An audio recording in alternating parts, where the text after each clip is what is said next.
Hello' guys, আপোনালোকৰ ভালনে সকলোৰে? বিহু গ'লেই বাৰু। বিহু যোৱাৰ পিছতহে মই ভিডিঅ'টো আপলোড কৰিবলৈ ল'লোঁ। বিহুতে বনোৱা ভিডিঅ' আছিল।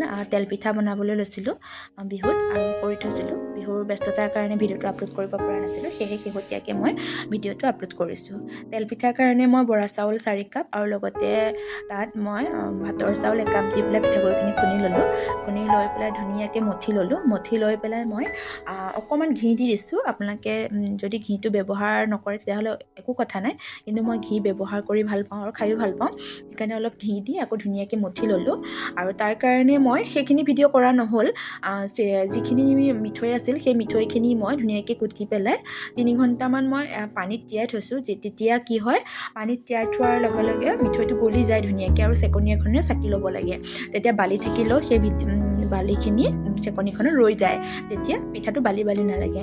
তাৰপিছত মই ধুনীয়াকৈ মঠি পেলাই, যিহেতুকে তেল পিঠা সৰুকৈ বনালেও বহলিয়ে যায়, তাৰপিছত ধুনীয়াকৈ গোল গোল কৰি তেলত ধুনীয়াকৈ দিলোঁ। দিয়াৰ পিছত এয়া মোৰ তেলপিঠা ৰেডি হৈ গ'ল। আৰু তেলপিঠা মই খাই বহুত ভাল পাওঁ। তেলপিঠাক আমি ঘিলা পিঠা বুলিও কওঁ। কেনেকুৱা পালে জনাবচোন। আজিলৈ আহিছোঁ, বাই।